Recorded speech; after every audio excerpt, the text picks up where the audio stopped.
The story you are about to hear is true. Only the names have been changed to protect the innocent. Fatima Cigarettes, best of all long cigarettes, brings you Dragnet.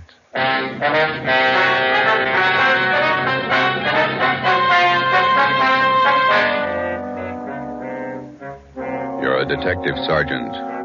You're assigned to Narcotics Bureau. For 7 months, you've been working with federal and state agents in breaking a narcotics ring. You've apprehended the small fry. Next in the line, the big man. Your job, get him. If you want a long cigarette, smoke the best of all long cigarettes. Smoke Fatima. Fatima is the long cigarette which contains the finest Turkish and domestic tobaccos superbly blended to make Fatima extra mild.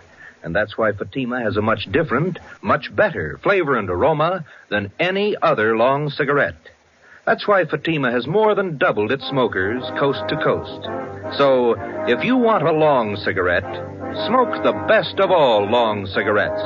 Smoke Fatima. Dragnet, the documented drama of an actual crime. For the next 30 minutes, in cooperation with the Los Angeles Police Department, you will travel step by step on the side of the law through an actual case from official police files. From beginning to end, from crime to punishment, Dragnet is the story of your police force in action. It was Wednesday, July 9th. It was warm in Los Angeles. We were working the night watch out of Narcotics Bureau. My partner's Ben Romero. The boss is Thad Brown, chief of detectives. My name's Friday. I was on the way into work, and it was 3:58 p.m. when I got to room 24, Narcotics Bureau. Hi, Joe. Feel better? Oh, not quite as tired, Ben. That Costello thing was a long haul. Narcotics Romero. Okay, Bigham. I'll tell him. Meeting's in 5 minutes. Chief Brown's over. Okay, I want to pick up my stuff from the captain first. Hi, Skipper. Come on in. You look a little better, Friday. Get some rest? Yeah, a couple of good meals. That's the trouble with the Flats gang. They never knew where to eat. Sit down, Joe. I want to talk to you. We got a couple of minutes before the meeting. You'll probably be getting this all up and down the line from here in. Just want to let you know that we think you and all the men in the operation did a fine job. My part wasn't much. You did more than I did. Oh, we all worked, but you had the dirty end of it. Good job. Here's your equipment. You'll need it now. Oh, yeah, thanks. Badge, your ID cards, your gun. 6 shells, that's all of it, huh? Mm-hmm. That's it, thank you. You're back at it. Yep. Here's one for you. Look at this. What's that you got? Mug shot of a girl picked up in a narcotics raid last night. Oh, a pretty girl. Long blonde hair, beautiful eye. She looks young. High school girl? She was when that picture was taken, 1947. She was 16. Here, look at this one. Yeah, same girl. Yeah, that's the way she looked at 11:30 last night when we picked her up. She looks 50. 19 years old. 3 years on heroin. She might as well be dead. She is. 8 o'clock this morning. Let's go. It's time for the meeting. You just looked at the best reason I know of for getting Belmont. She get her stuff from Belmont? Costello was pushing to her. He got his stuff from Belmont. They all... Oh, let's go. Right with you. Anybody brief you on the Costello interview, Joe? No, not yet. Chief Brown will fill you in. Here we are.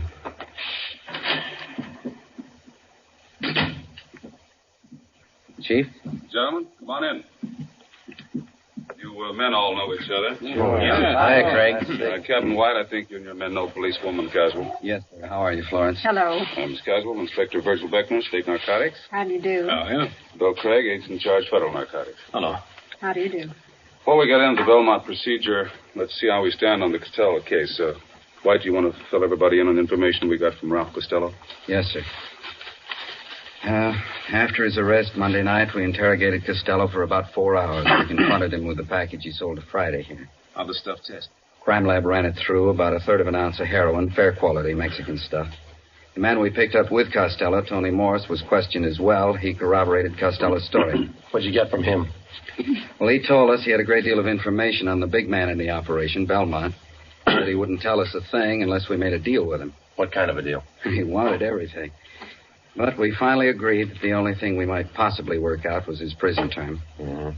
We called in the U.S. District Attorney. We talked another 4 hours. How'd it work out? District Attorney told Costello the only thing he'd do for him was to have his prison terms run concurrently rather than consecutively.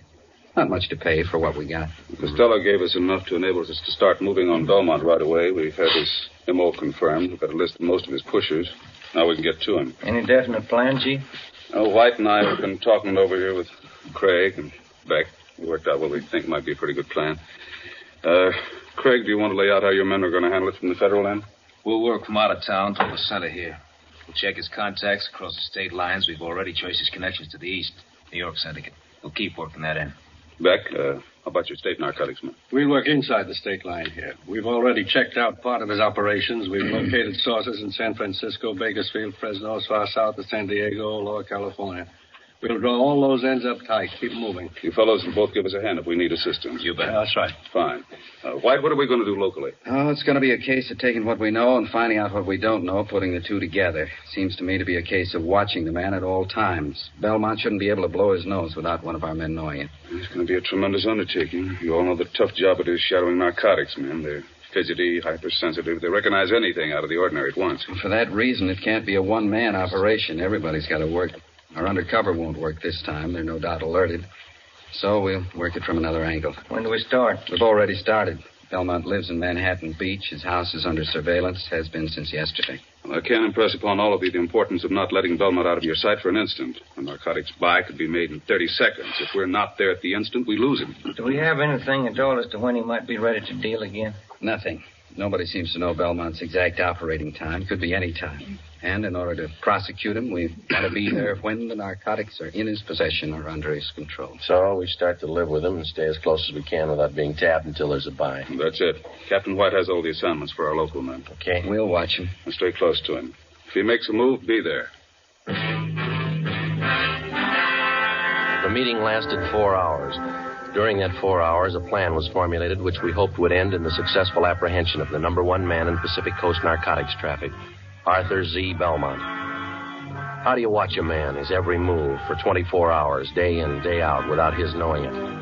How do you watch a man whose very existence depends upon not being watched, who is expertly schooled in every trick and device of police surveillance, whose method of operation will change with the slightest disturbance of his daily routine, and if that M.O. changes, you've lost him. Thursday, July 10th, in the small Los Angeles suburb of Manhattan Beach, population 10,172. 3 very ordinary events took place. A public nurse began a house-to-house survey. She asked the simple question, have you ever been vaccinated for smallpox? She started canvassing 27 blocks from the home of Belmont. Policewoman Florence Caswell. 2 Japanese gardeners new to the city of Manhattan Beach began soliciting work. They started asking for jobs 38 blocks from the home of Belmont. Sergeant Ten Fujikuni and Patrolman John Kagawa. A team of surveyors driving a station wagon marked with the seal of Los Angeles County began taking linear measurements for the proposed enlargement of storm drains in the area. They started 14 blocks from the home of Belmont. Lieutenant John Bigham, Central Narcotics, Sergeant Ben Romero, and myself. Okay, Ben, bring in the rod. Let's knock off for lunch. What do you want to eat, John? In the wagon. Better take the transfer with us. Kids might pick it up. Yeah, I got it.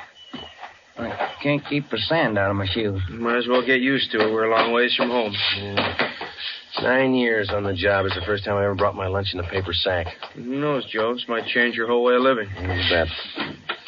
You want to sit in the front? No, I'm getting back. Fellas, have a look at the local paper. No, why? Manhattan Beach Sentinel, down the bottom of page 1 in the box. Read it. Yeah, let me see. Yeah. Mm-hmm. Well, it's good. What is it, Joe? Read it out loud. Well, it says preliminary work on storm drains started. Surveyors. Well, it goes on to say that surveyors have started taking measurements for the new drains. Captain White's idea had the story planted, even got a release from the Planning Commission. It won't hurt us a bit. Well, you said lunchtime. I've got enough here for the whole department. 4 hard-boiled eggs. See what kind of sandwiches I drew. Deviled egg. Look here. She even put them on egg bread. I hate eggs. Looks like the captain driving up the street. Mm-hmm. Yeah, that's him. Driving a city car. Chief engineer. How's it going, Bigham? Fine. Slow. Had your lunch? What do you got? Deviled egg sandwiches. Got plenty. Can't stand them. How about ham and cheese? Yeah, thanks. There you go. How's everybody else doing? Very slow. Takes time. Got to keep taking our time. If we tip it before we got close enough, Belmont's on his way. Mm-hmm. How long are we going to have to keep our distance? Not much longer. We can't take the chance of starting everybody out right on top of Belmont. It might look funny to him. Anybody else would be okay. The average person, your operations might look normal, but we can't afford to try to get it by Belmont that way. With a hop cutter, you never know. It's not so much that we don't know. We just can't take any kind of a chance. That's what I mean. He might have started right on Belmont's front lawn, and he'd never got wise. But we wouldn't want to risk it. Belmont been out of his house today? On the go quite a bit. Left his house at 9:13 a.m., went down to the ShopRite market, bought a half-pound of bacon, 2 dozen eggs, loaf of bread, whole wheat. Sergeant Hodges waited on him. He's clerking in the grocery department. Oh, yeah. Then he drove over to his neighborhood gas station, got a full tank of ethyl and 2 quarts of oil, 30 weight, drove home, got back at 9:42. Are you still there? Yeah. About time you guys were back at it, huh? Right. Okay, Ben. You want to grab some of the gear? Yeah. Hey, Joe. Give me a leftover bread crust, will you? I'll give him to Seagull. Yeah, sure. Here you go. Well, foot by foot, we're getting closer to Belmont. Hope nobody tips it. Nobody should, unless you don't trust those gulls. We surveyed the city of Manhattan Beach for 5 weeks. Policewoman Caswell, posing as a nurse, continued canvassing. Everybody concerned with the job of standing watch over Arthur Z. Belmont carried out their routine day by day. Daily reports came in from everyone in the operation. These reports would be sifted at Central Narcotics and progress reports compiled for the use of those in the field on the Belmont case. All police cars, as well as city cars, such as we were employing, were equipped with 3-way radio communication. All personnel were in constant contact with one another. Wednesday, August 12th. It was the decision of Captain Lynn White that the idea of our posing as city surveyors had been exhausted. Further use of this could possibly arouse suspicion. Belmont lived at 1227 Ocean Avenue. 2 days before we were called off the surveying job, the city leased the private residence at 1216 Ocean Avenue. A van load of furniture was moved in. Drapes and curtains were hung. Regular deliveries of daily newspapers and milk were made to the house. To all outward appearances, the house was occupied by an average family. Actually, it provided another blind from which we could continue to observe Belmont. Shortwave radio equipment was installed in an upstairs room. Ben and I were assigned the night watch. Another car just stopped in front of Belmont's house. How many does that make? 3 cars. Just a minute. Yeah. A couple of guys getting out. Went up the front door. Where? Let me see, huh? Take a look. Watch curtain. Uh-huh. Yeah. Belmont answered the door. He's letting him in. Something's doing. What do you think? I don't know. You called Captain White, didn't you? Oh, an hour ago. Just after the first car pulled up. She'll park in the alley and come up the back way. I better check with everybody again.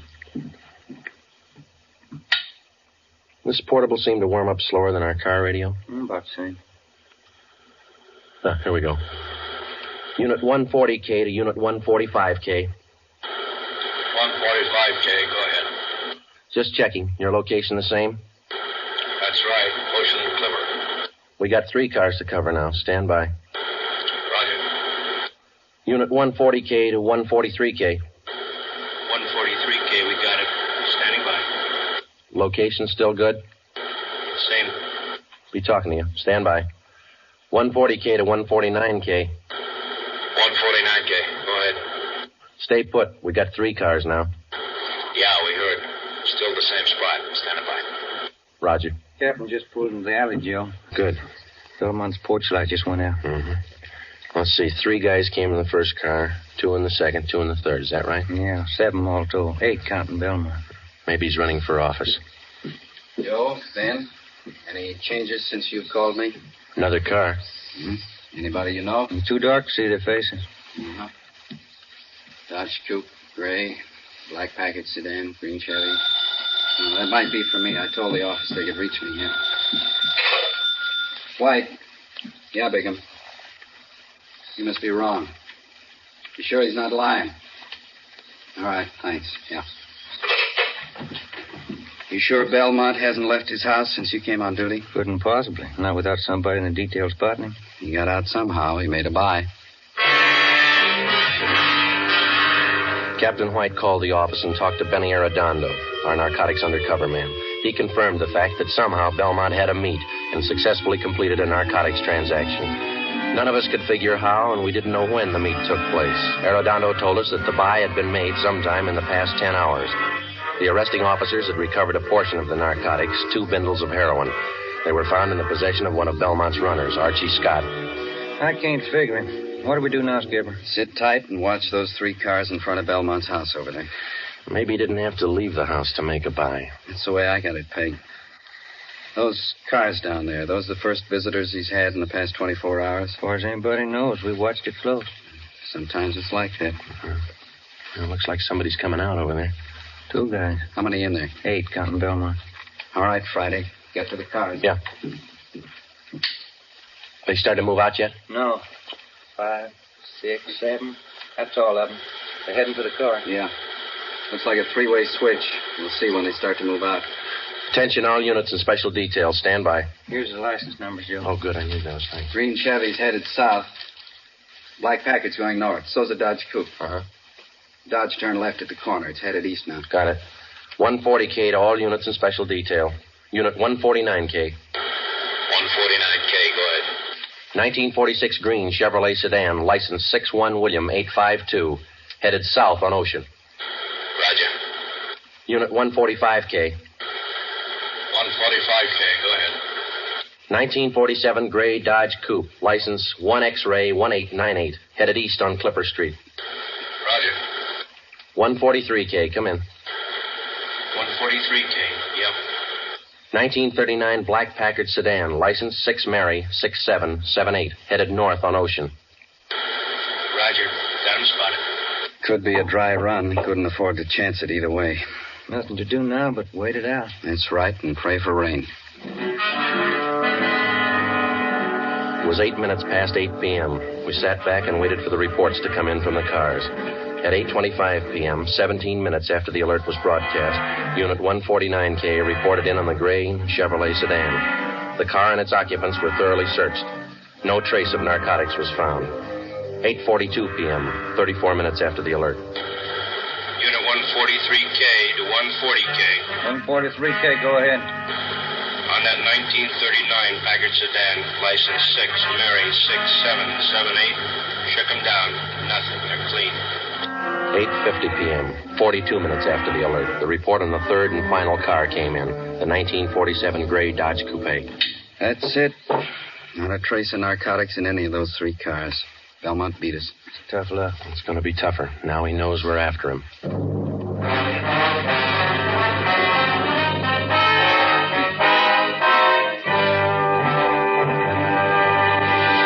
You are listening to Dragnet, authentic stories of your police force in action. Now, here's an authentic report from Fatima Cigarettes. In 1949, Fatima more than doubled its smokers from coast to coast. In 1950, enjoy Fatima yourself. You'll find Fatima extra mild. Because Fatima is the long cigarette which contains the finest Turkish and domestic tobaccos superbly blended to make Fatima extra mild. You'll find Fatima tastes much better. Fatima's superb blend gives you a much different, much better flavor and aroma than any other long cigarette. You'll find Fatima best in cigarette quality. Fatima has always stood for the best in cigarette quality. For a new year of greater smoking enjoyment, buy Fatima in the appealing golden yellow package. You will agree, Fatima is the best of all long cigarettes. The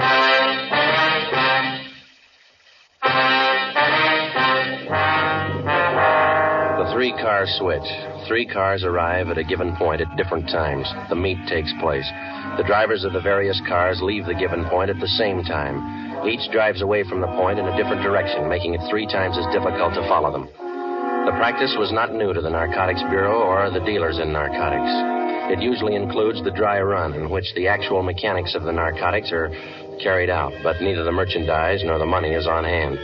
This practice forces the narcotics officer into pure guesswork. If the officer doesn't follow up, the buy could be successful. If he chooses to follow up, he takes the chance of exposing himself and tipping his hand on a rehearsal. In the case of this particular car switch, we lost. But taken in the car roundup were 7 of Belmont's trusted runners. 6 of these men refused to talk, but the 7th, Clifford Bissell, gave us a lead to one of Arthur Belmont's most trusted friends. His name was Floyd Ketchel. He and his wife lived at 357 Evergreen Drive, Linwood. It's a nice house. Yeah. Yes? Police officers, we'd like to ask you a few questions. What about? Well, as you probably know, there's been a series of burglaries here in your neighborhood. No, I didn't know. Oh, yes, quite a few. Would you mind if we came in and talked to you about it? I don't know anything about any robberies around here. Everything's okay. This is just a routine check, Mr. Ketchel. Everybody else in the neighborhood's cooperating. Only take just a minute. All right, you can come in, but I have to leave in about 15 minutes. Thank you.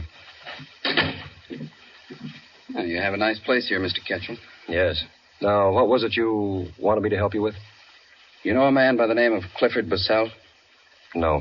How about Arthur Z. Belmont? Who? Arthur Z. Belmont. Bissell says you and Belmont are good friends. I don't understand this. I thought you wanted to ask me about some robberies. I wonder if you'd mind rolling up your left sleeve. I'd like to look at your arm. What for? You're a user, aren't you? No, I'm not. Then you know what we're talking about, don't you? No, I don't. Do you have any narcotics here in the house? Certainly not. You mind if we look around?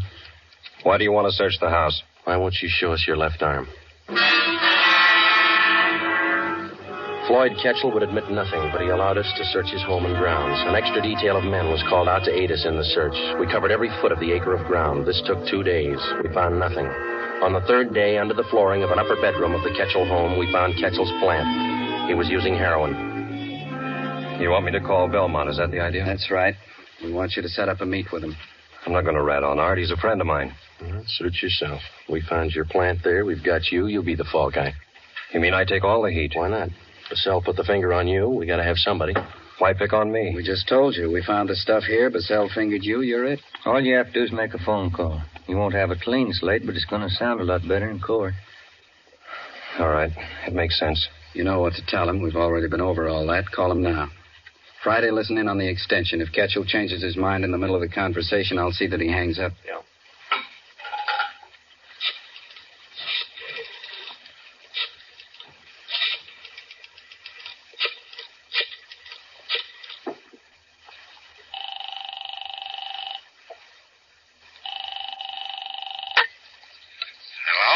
Hi, Art.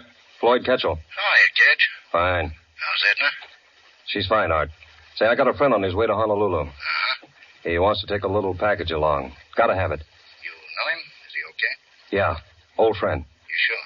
Yeah. Have to be pretty careful. Got hit Wednesday night down the beach. Yeah? Who'd they get? Bissell and 6 guys from New York. Got off easy. It was a dry run. I didn't know that. Nothing in the papers. Hasn't hit yet. It will. How much do your friend need? Going to be in the islands for quite a while, so there's a couple ounces should do it. You got the money now? He's good.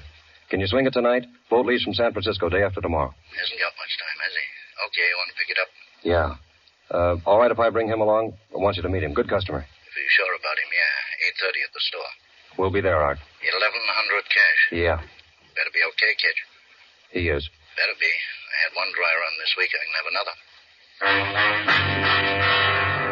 3:22 p.m. We took Mr. and Mrs. Floyd Ketchel back to Central Division, where they were booked on suspicion of violation of the State Narcotics Act. 4 p.m. We met in the office of Chief of Detectives Thad Brown. You need $1,100, is that right? Yeah, that's right. How much was in the Secret Service fund? $223. Allotment for this month's all gone. Well, where'd you get the rest of it? Haven't got it all yet. Romera's the banker. How you got it figured, Ben? Well, let's see. I got it all written down here. First off, we got $223 cash. And these fellows all gave us their personal checks. Jack Donahoe and Robert gave us $200. Johnny Bacon put up $100. And Captain White's in for $150. Joe put in $35, and 22's all I could swing. That's $720. You need $380, right? Yeah, that's the way I got it figured. Okay, I think I can make up the rest. How about Wynn's Cadillac? He loan it to you? He's out getting it washed. It's 41, isn't it? Yeah, sedan. A little old, but it looks good when it's washed. Flashy. Oh, that's what you need. You going to make the buy, White? Yeah. Ketchel will be with me. Okay, it's all here, $1,100. Yeah, we've only got one hitch. It's 5 o'clock and the banks are closed. Yeah? Not much time to run around getting checks cashed. It was 5 p.m. We had 3 hours to cash $720 in personal checks. We split up and covered every possible place in the city where we were known and where we knew they would cash them. By 7:45 p.m., we had the $1,100 in cash. The serial number on each bill was listed and the money turned over to Captain White. The scene of the meet was a hardware store on East 9th Street, which Belmont used as a front. Belmont's hardware was located in a small neighborhood shopping district. On Friday nights, the stores remained open until 9 p.m. Promptly at 8:30, Captain White and Floyd Ketchel pulled up in front of the store and went in. Ben and I waited in our car a half a block down the street. It was 8:35. There they are. They're coming out. Must have made the buy. Starting the car. Here they come. Watch for the skipper's signal, huh? Yeah. There it is. Let's go. Okay, pull over here. Come on.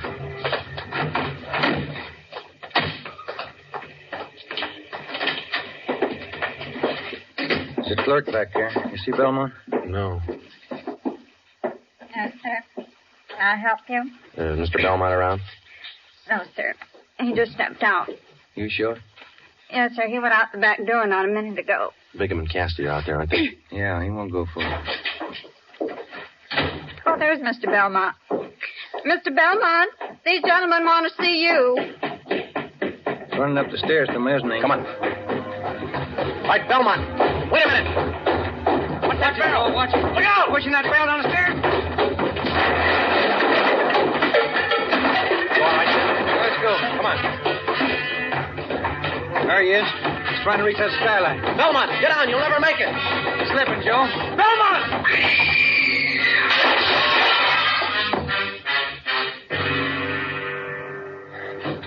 Come on. He didn't do that showcase any good. Yeah, he's through. Piece of that glass right through him. Yeah, it's a rough way to go, isn't it? Yeah.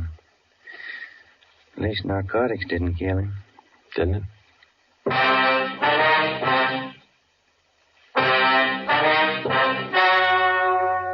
The story you have just heard was true. Only the names were changed to protect the innocent. On December 10th, 1948, trial was held in Superior Court, Department 87, City and County of Los Angeles, State of California. In a moment, the results of that trial. It's amazing how many long cigarette smokers are changing to Fatima.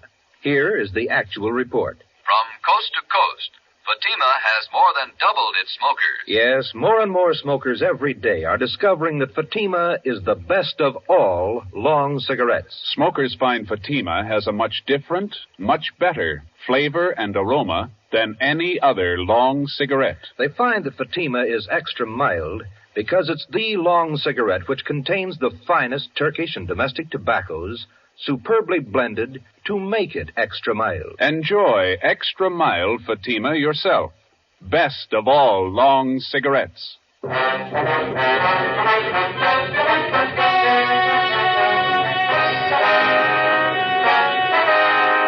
12 members of Arthur Z. Belmont's narcotics gang were finally rounded up by federal, state, and local authorities. All 12 were tried and convicted of violating the Harrison Act and the State Narcotics Act. They received sentences as prescribed by law and are now serving their terms in state and federal penitentiaries. You have just heard Dragnet, a series of authentic cases from official files. Technical advice for Dragnet comes from the Office of Chief of Police W.A. Wharton, Los Angeles Police Department. Fatima Cigarettes, best of all lawn cigarettes, has brought you Dragnet from Los Angeles. Be sure to hear Mr. and Mrs. Ronald Coleman in Halls of Ivy tomorrow on NBC.